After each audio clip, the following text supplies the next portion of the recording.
Merry Christmas! In today's episode of the Motorhome Matt Podcast. It's our Christmas special, and we're diving into the gift of warranty claims and the process behind them. Even Santa needs a warranty, and we answer your questions on getting better campsite Wi-Fi, screen sharing to your TV, and whether or not Lithium is worth an upgrade.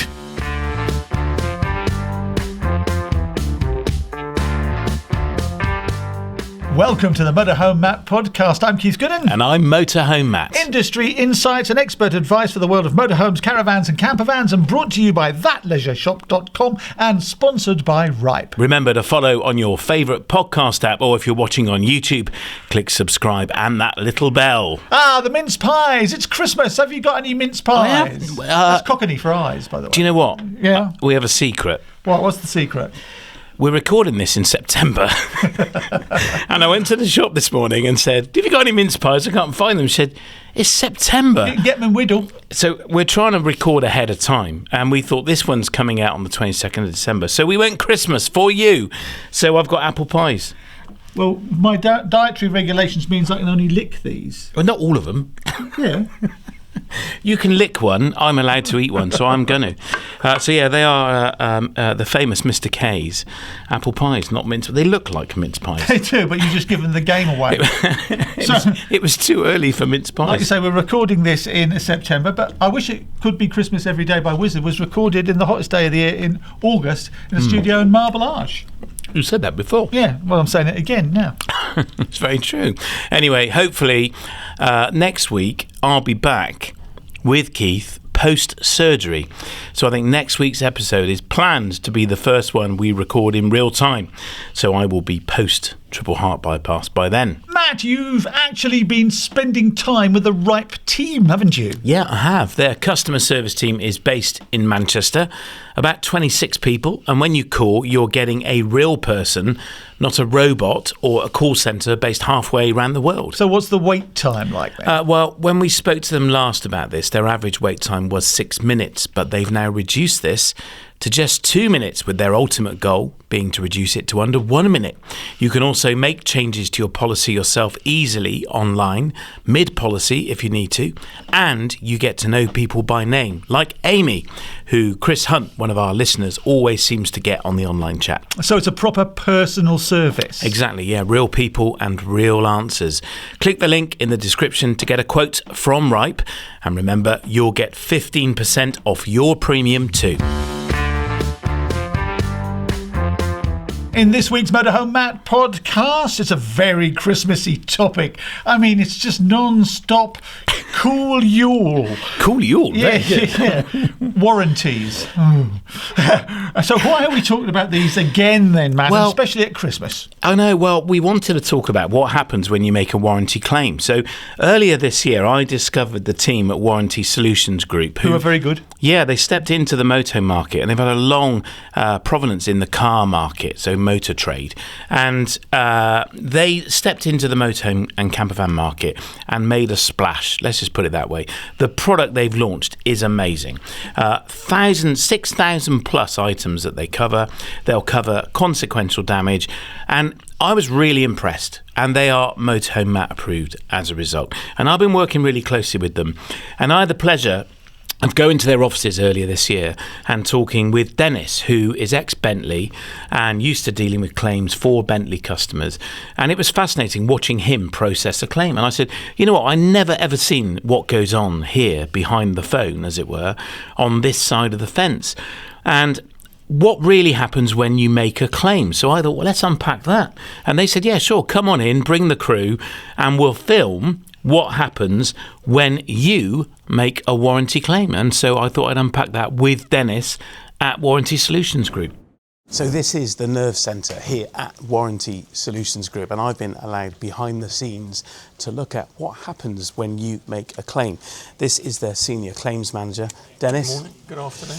For the purpose of this exercise, we've created 3 businesses here, haven't we? We've created the customer, a dealer, a main dealer, and a repairer, because they may not be the same. Yes, indeed.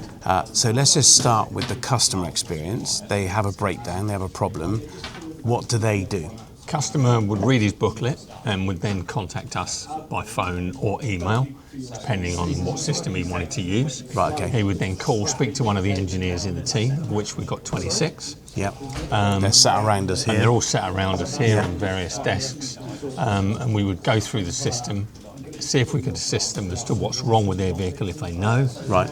Even if we did know and they had some idea, we would direct them to a local garage of their choice and ask them to authorise the diagnosis so that the garage can contact us themselves with what's wrong with it, with prices and cause of failure, for us to assess and see what we can do to assist with the claim. Right. So it's very unusual that you deal direct with the customer.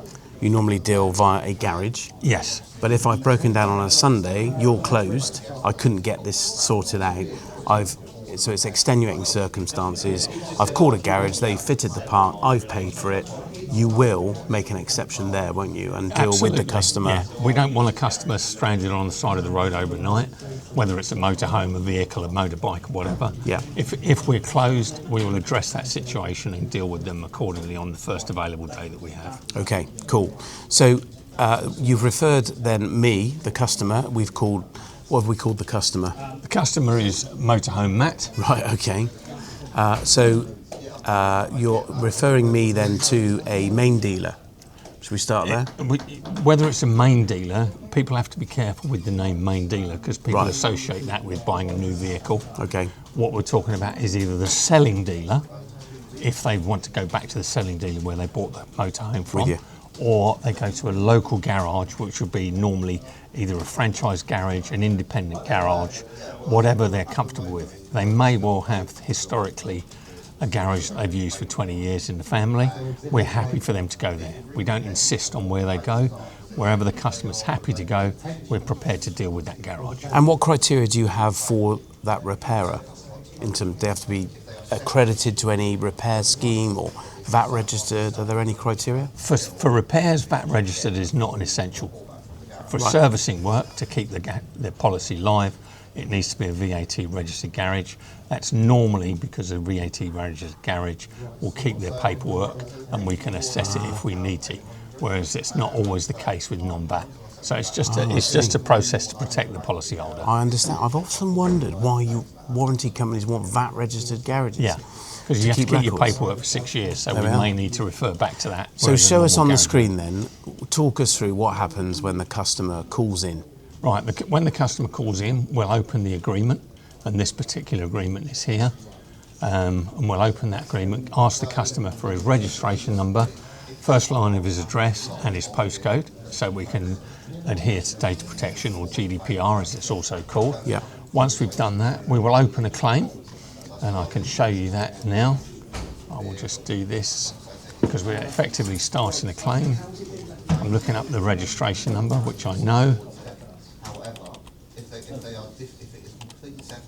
So it's worth pointing out this is a fake claim. This is, we're doing this to demonstrate how the system works rather than doing a genuine claim. And we can see on the system that we have a policy that is on risk. We have a policy on here that's been cancelled or it may have expired. Right. We can still open that, but we're going to refer to this one. And then it brings up the details of the customer. It brings up all the details of the vehicle, the policy type, and the selling dealer. Okay, so that's So where this I is bought the it. selling. That's where you, as the pretend customer, purchased your vehicle. That's From all myself. your detail. You bought it from yourself, and for some reason you're going to take it to yourself for repair. Okay. We check the mileage. We will ask the customer for the mileage because we need to know what that is. If we know it, we can put it in. And you would know it from MOT history, I suppose. Yeah, if there was a query on MOT history, we could look it up. Otherwise, we can look it up once we've got the information from the garage. So we'd start a new claim, and then it brings up the claim page. If there's any checks that need to be done, that flashes up before the engineer. And now we've got what's called the claim page. It's created a claim number, and it's got the details of the product. It's got the person that owns the vehicle. It's got the details on the vehicle. it's got the people that sold the vehicle, and it's also got the account manager that looks after the selling dealer. Okay. So if we got a problem, we can automatically click on their call to the customer. So you would know the selling dealer because they supplied the warranty to me? Yes. Right, gotcha. They're the people that sell it to you. We administer on behalf of you and them. Okay. So the problem I've had is, what we're going to say, an alternator's failed. Okay, I wouldn't use the word alternator because I was testing it earlier. I would say you phoned up and the starter motor's failed. Okay. All right. So I can create a repairer because we know where it's going to go. And I just put in postcode. And the system will find it. We've got 18,000 repairers on our system currently that we deal with. And it will bring up the nearest one to that postcode that I happen to know. And this is a company called MHC Storage, which is also you. But as I say, we're doing it for the part to describe exactly what's happening. Then we go to the next section. What we will do in here, we will check that the policy's paid.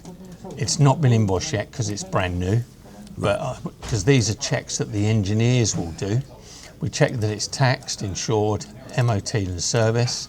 Right. We confirm that the mileage is correct, because if the mileage is less than 100 miles, it won't automatically allow you to process a claim.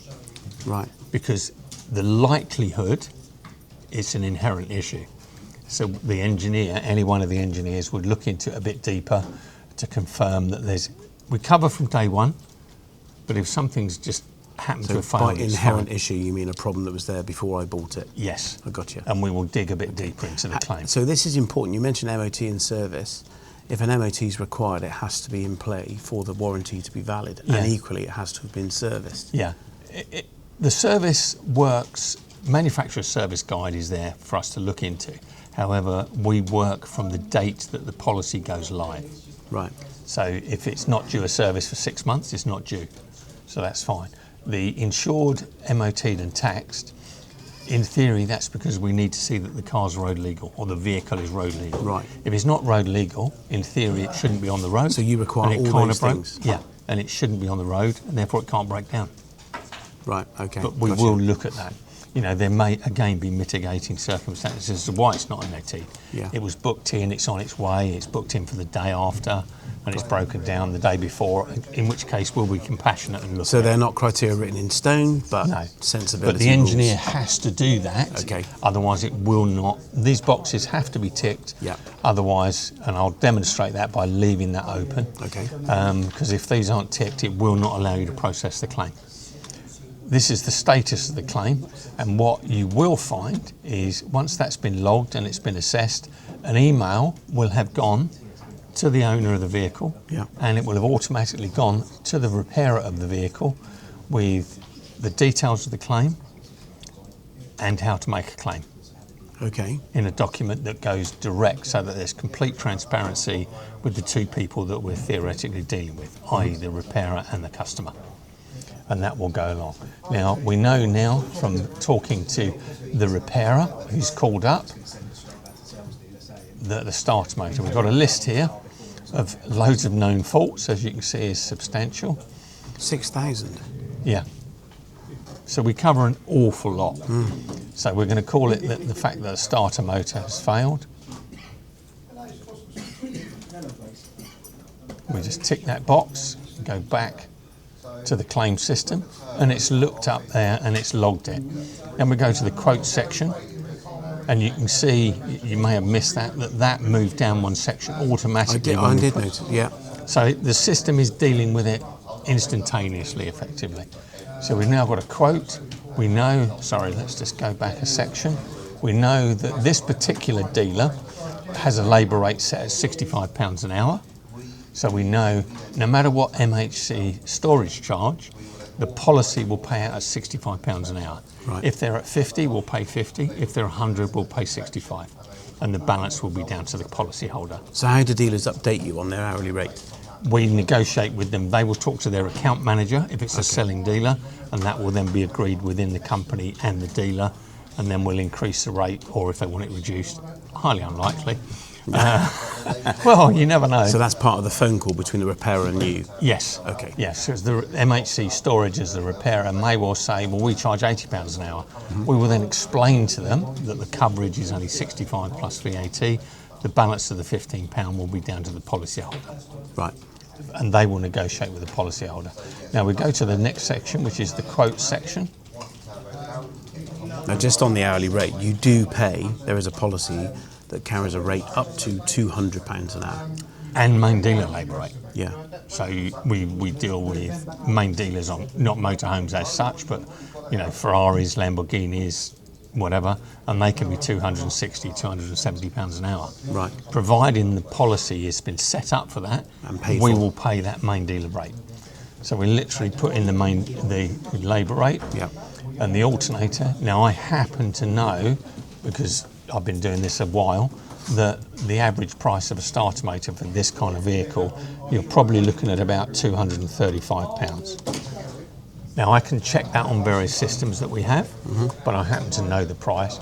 And to fit this job, again, we have systems that we can look up the labour rate, but I know it's 2.2 hours to do that. The system is calculating it as we speak, and as long as I'm happy, it's going to be VAT payable. I've got the labour rate, I've got the labour time, I've got the cost of the component. It's calculated it all automatically. Once I accept it, then that has gone to the accept system. It's priced it all up. I need to know who we're paying. So effectively, the customer's going to pay so he can get his vehicle back instantly. Our normal payment terms are between 7 to 14 days, Right. depending on the system.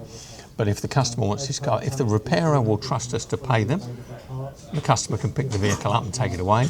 If the garage, whether it's one of our garages we deal with regularly, or it's an independent that we've never dealt with before, they may invoice us direct. If they're not, they'll invoice the customer. Customer will pay, forward us the invoice, and we'll pay them. And that's normally done by bank transfer. Now, if I put the customer in there, it won't log the bank details, so I will need the bank details emailed through. We don't take them over the phone in case we get it wrong. We will ask the customer to email in details. Now, if I put it as the repairer, then we've already dealt with them before and we have their bank details stored. So I can then approve the quote. It will send another email, and you see it's not let me finish it off. Got a big red box. Big red box which says the system has failed to save the changes because I've got to confirm I've checked with the owner of the vehicle that the mileage is correct. Right. So once I've checked that, I can tick the box, The big green button gets pressed. and then the button gets pressed. No, you're not allowed. You wouldn't let me last time. I wouldn't let you last time either, and you're not doing it today in case you increase the costs. And it then, claim completed, another email with the payment amounts and all the decision document Yeah. will go to the customer who owns the vehicle, and it will go to MHC Storage, the repairer. All the costs are in here, that's already there. The engineer that's doing it, whether it's myself in this instance or any one of the other 25, will do it. In theory, we're waiting here, and the finance team, or the finance admin team, which is part of the claims team, will wait for the invoice to come in. Once the invoice comes in, which will be by email normally or by WhatsApp, they'll invoice it. They'll check it to make sure the invoice matches these figures. Okay. Once they've done that, it goes through to the checks completed. Once they've converted their checks, they will log the invoice onto the system, and then Sage, or our accounting system, will automatically see that, and then it will go through to claims paid. If it's doing a manual payment, that needs to be checked again by one of the accounts team, and then that will go. And then we will get a final invoice to the customer and the garage to say that the payment has been processed. You will receive your payment in your bank in the next few days. Right. And that will go. And it's as simple as that. And we've done all that in, 14 minutes. So how long does a claim normally take then? From someone ringing up, how long till you answer the phone? When we answer the phone, we normally answer the phone within 20 to 40 seconds, depending on how Right. busy we are. If it's a garage that's doing a simple claim like this, that whole claim has taken 15 minutes. Yeah. And that's done and authorised. Now, we've cheated slightly because I've pretended we've had the invoice, but the claims process is still the same. The authorisation, where we can, is done in under 10 minutes. Right. And what criteria are there for authorisation? Because the cynicism that's real is the computer says no. Now, you've just made the computer say yes. Yeah. But what are the criteria that would mean you wouldn't pay out? Those particular items here. So untaxed, uninsured, Yeah. out-of-date MOT, Yeah. unserviced as per the Yeah. manufacturer's schedule, and the Yeah. mileage incorrect. Yes. If you've got those 5 boxes ticked and the policy is paid for, Yep. the policy is valid, if you've got those 6 things ticked and it's a part that's covered in that list of 6,000, Yeah. you would pay out. That'll be covered in 10 minutes. The engineer will speak to the garage. The garage would then reiterate that to the customer, but the customer's going to know because the system will automatically keep them involved by giving them an email. Yeah. Now, some people might say, because I think it's, from memory, it's 5 emails go to the repairer and 6 emails go to the policyholder. Keeping them informed of the process. All the way through the process. Now, if it's a complicated claim, it might be we need to do some research into parts, availability, costings, etc. They will know that because they won't get the email automatically. They'll get an email that says, effectively, we're looking into it.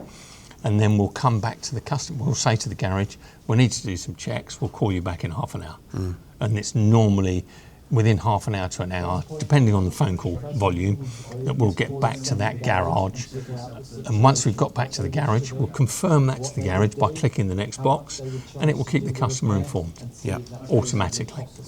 Gotcha. So the process is, from our point of view, as simple as we can make it, within reason, bearing in mind we've got to check certain things. Yeah.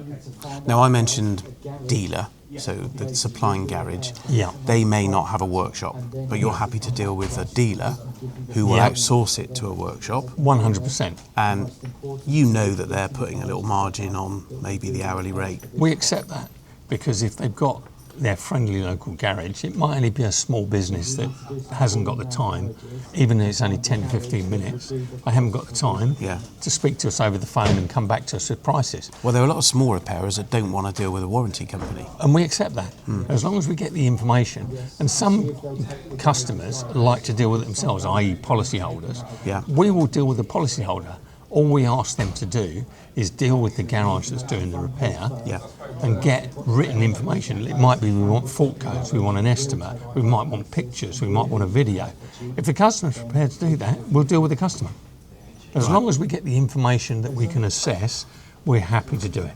So the truth is then, the sign-off and approval for a warranty payout is actually pretty binary. It's yes or no. 100%. It's not grey. It's not No. depending on how many sugars you had in your coffee this morning. No, It's fulfill those 6 criteria.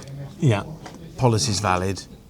It's got current tax, insurance, MOT. It's been Yep. serviced as per the schedule. yeah, Mileage is correct. yeah. And is there a mileage limit on some of the policies? There is, isn't there? There is on some of the policies, but the criteria for the policy Yeah. is set. You've got 3 levels of agreement, and that depends on the age and mileage of the vehicle. On a motorhome as such, it's slightly different because the criteria is the weight of the vehicle. Right. Because of the weight, because some motorhomes these days are over 7 tonne. Yeah. That's not the same, and they've got a lot more in them. So, as you know from our conversations before, the policy document or the coverages vary depending on, because there's no point in covering something that's not on a vehicle. So, as the motorhomes get bigger and more comprehensive, we cover more components, Right. and therefore the cost is more. Of course. So there's no point in having, let's use an old-fashioned phrase, all singing, all dancing agreement, when you don't need one. We don't need it. No. Because you don't want to pay the extra. But it is making sure the policy you've got is right for your vehicle. 100%. Yeah. And we rely on the selling dealers, Of who've course. been doing it for many years, to sell the right agreement for the right vehicle to the right person. Yeah. I think And the there's- job's really simple. I could do that. No comment is all I'm prepared to say. We are being recorded, so that's all I'm prepared to say. What I will say, just to finish off, is all the emails that have been sent Yeah. are all recorded in the system. So you have this historical log as well. Yeah, and So we if I know ring in what- tomorrow We can bring that up, and my starter motor's failed again tomorrow, and there's a copy of the email that's gone out. Right. And that's an email that's gone out to you, MHC, the repairer, saying this is it, the policies, and we appreciate your assistance and look forward to working with you again. The claim is closed because the payment has now been completed. And that's that particular one.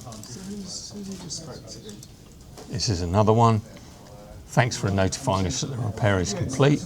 If the customer hasn't already paid you, we will arrange your payment now. We will contact you to confirm the account details for a bank transfer. So everything is transparent. Yeah. And it's all there. And we have the ability on the system, which is very common on most things, because we don't include the selling dealer in this, because what the last thing they need is loads of emails keep coming to them when they might have sold 100 vehicles, not specifically motorhomes, but we've got some dealers that sell 1,000 cars a month. The last thing they want is hundreds of emails coming through every day. So, but we have the ability on the system. If the dealer wants the details, we can forward these to the dealer if required. Okay. But apart from that, the job is simple and it's done. Easy. Very simple. The simpler the better, because we're taking probably in excess of 600 calls a day within the team for potential claims, claim updates, etc. And all those have got to be answered. The simpler we can make the system, the more calls they can answer. And these aren't just motorhome claims, are they? Cars, motorbikes, vans. Vans, yeah. You cover everything. Caravans. Yeah, we cover as many things as we can in the trade. Yeah. Brilliant. Dennis, that was really good. Thank you so much. Pleasure. Appreciate you sharing your little world with us. My little world. So that was Dennis Brett, Senior Claims Manager here at Warranty Solutions Group. Now I'm joined by Group Director Steph Newbury. Steph, you run the ship here and you're a formidable force, I have to say, and you've been responsible for creating this motorhome policy that we're launching. Yes. And what has been your experience of doing that? It's been absolutely incredible, to be honest with you. So I've worked in the motor trade for 20 odd years now. Moving into motorhomes was a natural progression for us. We've done really, really well in the car trade. So we've moved into motorhomes and it's been one hell of a journey and it's really exciting. We've got some amazing plans for next year. Obviously we're working with yourself, we're working with the Caravan and Motorhome Club. Lots of things going on. We've got a fantastic product range that we've put together. Yeah. Obviously I help with that, but I work very closely with the different departments here, claims, customer care, etc. And we're all about the customer experience. That's absolutely at the heart of what goes on here, isn't Yes. it? That I agree. You're also working with the National Caravan Council. Yeah, we are, yes. And their network of repairers, but you're also building your own network. We are, yes. I mean, why not? I mean, Absolutely. let's just build our own network. Exactly. And how do people get involved in that if they're listening to this and they're a repairer? So if they email us at claims@wsgwarranties.co.uk, Right. one of our lovely team here will pick that up and we'll send some questions over and they'll just have to answer them and then come on board. Love it. Now, you've got not just the consumer warranty policy, but you've got a dealer one as well. That's it. So you're looking for dealers to come on board. Yes, absolutely. And you're looking for people that want to add a warranty to their own motorhome. Correct. As I have done for Yep. the purposes of today. And people can find out more about that on the Motorhome Matt website. I'll give the address for that in a second. But what would you say, Steph, to someone who says, well, as a warranty provider, you're just looking for a reason to say no? Well, I would say, obviously, you've sat with Dennis today, you've seen the end-to-end claims experience. It is a process. As long as that part is covered and the customer follows the process, Yeah. we will pay that claim, no questions asked. We're not anything like other warranty companies, and this is one of the reasons why warranty companies traditionally have a bad name, because they do look to reject claims. We are the polar opposite of Right. that. And you said to me before, we are here to pay out. Absolutely. And we will look for ways that we can. Absolutely. Is yeah. that true? 100%. That's what the whole company was based on. Right. It's Yeah. a breath of fresh air, Steph. Thanks for coming into our little world of motorhomes and campervans. Now, I happen to hear that we're recording this, as you know, in September, that you are up for multiple awards. I am, That are yes. going to be announced in December before this is aired. So we wish you luck, and Oh. we will have celebrated, hopefully, your win. What awards are you up for? Thanks, Matt. It's the Women in Motor Trade Industry Awards, hosted by Motor Trader magazine, a bit of a mouthful. Yeah. I'm up for Woman in Warranty of the Year, Outstanding Leader of the Year, Wow. and Woman of the Year. Which is pretty amazing. So I've got some great competition there from Fantastic. manufacturers and large dealer groups, etc. So really exciting. Well, you've been shortlisted, which is very well deserved. Thanks, Matt. And we're going to celebrate that. And hopefully we'll be celebrating you winning as well. So good luck. Fingers crossed. Steph, thanks for inviting me in today. It's been a real insight. It's not something that I've ever seen unpacked before. So it's a real honour to be allowed behind the scenes and meet Dennis and the team and have a chat with you. So thanks. Brilliant. Well, thanks for coming. Quite useful to see the steps that are gone through. And Warranty Solutions Group are, of course, Motorhome Matt approved, aren't they? They are, yeah. And you can find out more about them and a special discount code and offer on their product. Head to mhmp.info/warranty solutions. It's not a discount code, it's a little Christmas present. It's a Christmas present from us to you. I think their product is a no-brainer. Whether your motorhome is brand new, the hourly rate they're prepared to pay, your main dealer rate's up to £200 an hour, means you could get your motorhome fixed locally to home and not have to take it back to the dealer that supplied it, because the motorhome dealer close to you is probably going to be happy being paid full rate, unlike most warranty companies that offer a much lower rate. So I think it's a no-brainer whether your motorhome's brand new or used. It's a fantastic product. I've got it and I think it's great. It's the Motorhome Matt Podcast with me, Keith Gooden. And me, Motorhome Matt. Brought to you with thatleisureshop.com and sponsored by Ripe. I've just got to say, before we go into the Q&A, I'm poetry again, got to say, before the Q&A. Rhyming I'm wearing nonsense. my Christmas I know, 2025 shirt. And this is fascinating. I bought this from a very well-known auction site, and I arrived, thought, that's not bad for 13 quid.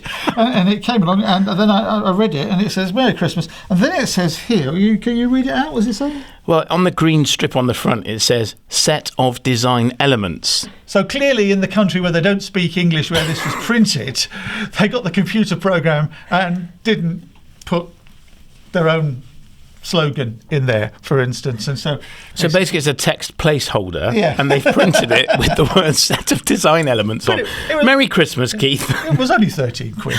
Don't stand too close to the fire. Pure silk like polyester is. That's going to melt.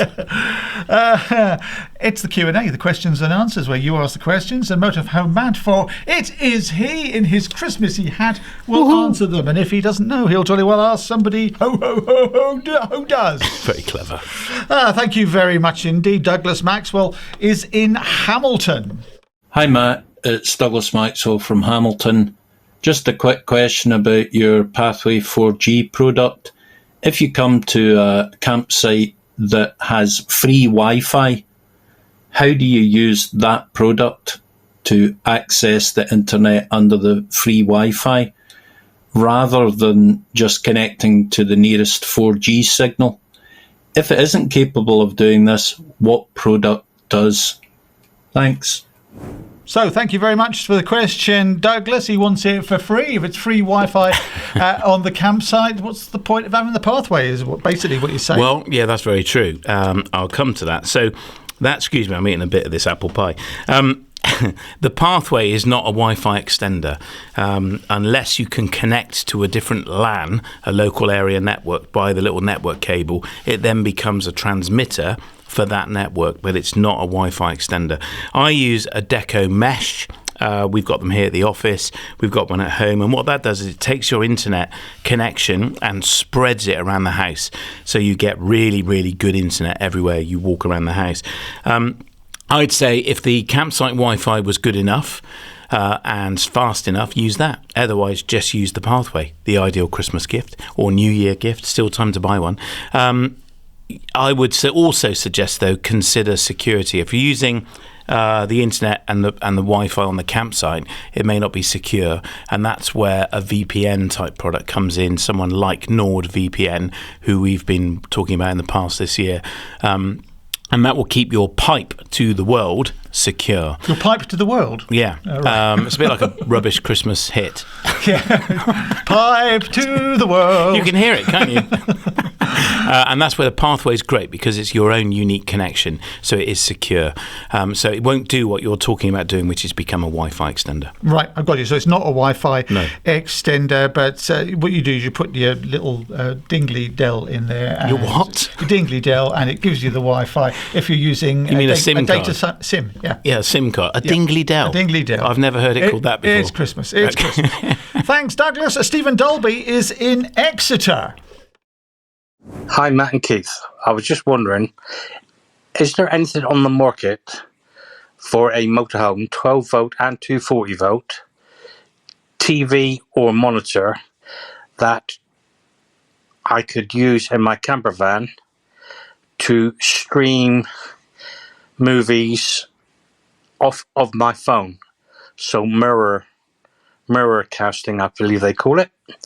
I was wondering if there is anything on the market in that respect.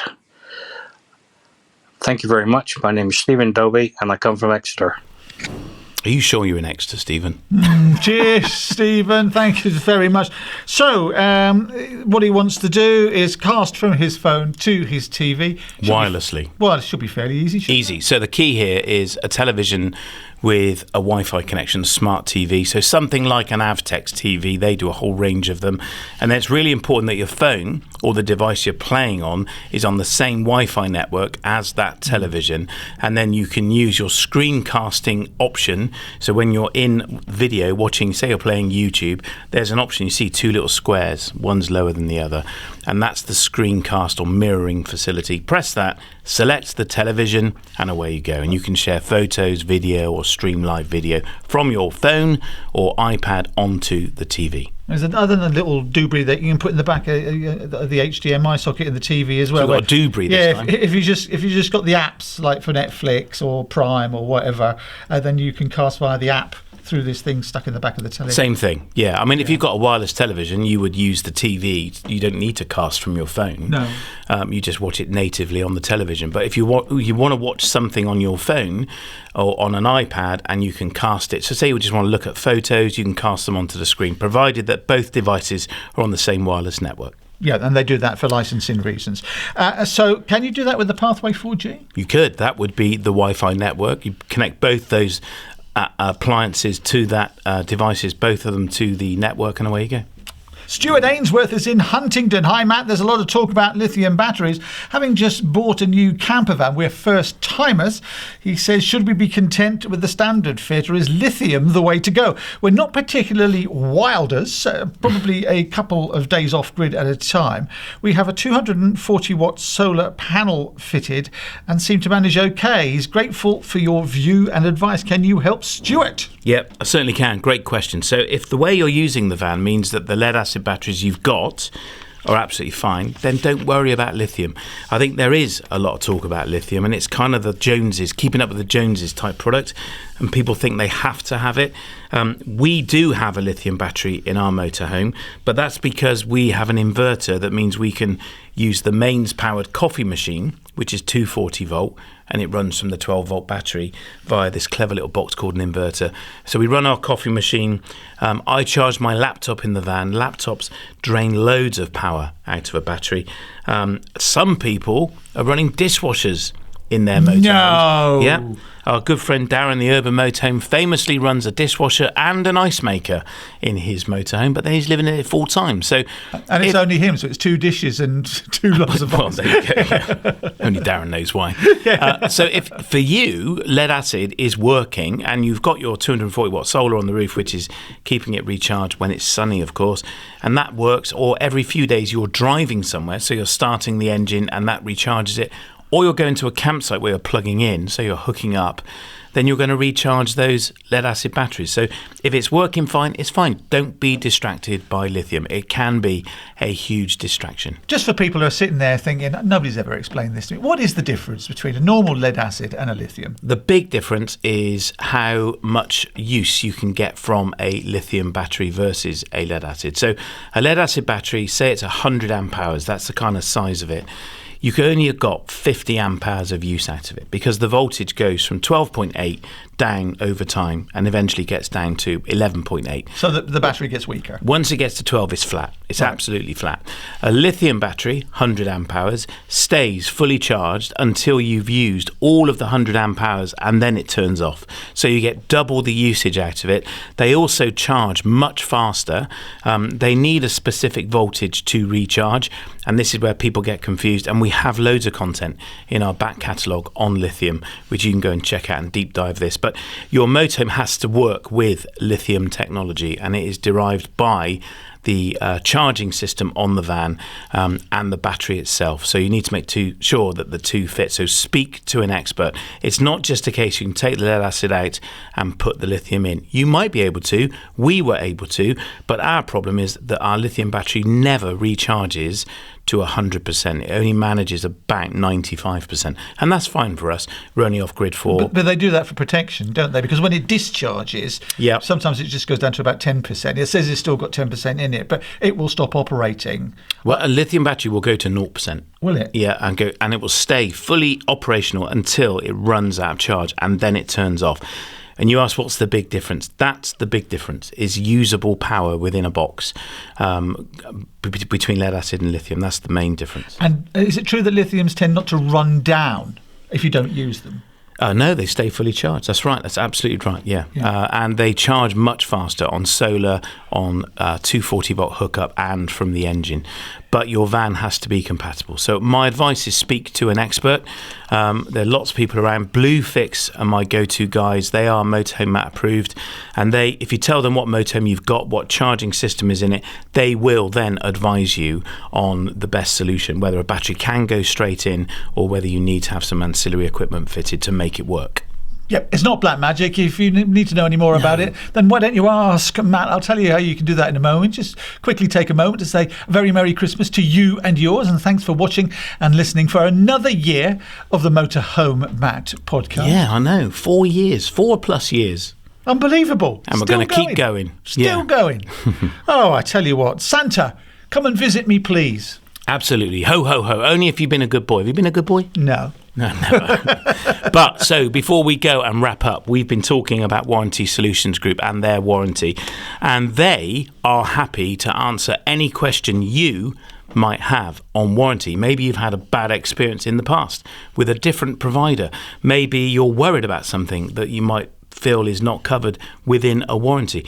Would you please ask it of us? And we are going to give the questions to them for them to answer. And I really want to bust a few myths around warranty. You started this episode by going, warranty. And it's not an exciting topic, is it? It's something that often is said, it's not worth the paper it's written on. But I want to find out, is it? Because I think their product is worth the paper. Yeah, it's very useful to have, isn't it? Yeah, so if you've got questions, concerns, or you're cynical about it, please tell me, and I'm going to pass them all to Warranty Solutions Group, and we're going to put them under the spotlight. We're going to do that next year, so can't wait to do that. It's going to be really interesting. And of course, if you've got any videos or photos of you making your Christmas dinner in your camper van or motorhome or caravan, then please send them to us as well. But we'd like to see that if you're actually doing Christmas in your motorhome, camper van or caravan, send us some pictures. There's thousands of people now going to go out on the front drive and pretend they're going to go and mimic a Christmas dinner. No, don't do that. There's no prize for this, by the way. No, there's no prize. Don't cheat. It's Christmas. How do people get in touch? We'd love it if you did. Send your questions to mhmp.info/askmatt. You can record them. If you do, please tell us where in the world you are, or fill in the form and we'll read them for you. And if you're looking for trusted brands and services, then make sure you visit the Motorhome Matt approved directory. It's at MHMP, Motorhome Matt Podcast, you see, mhmp.info/approved. And would you give us a little Christmas gift, a small favour from you to us? We would love it if you would leave us a 5-star review. You can do that at mhmp.info/review. And what do people need to do if they want to share? Please do. If you think someone you know would enjoy this podcast, please send it to them. Send them a link.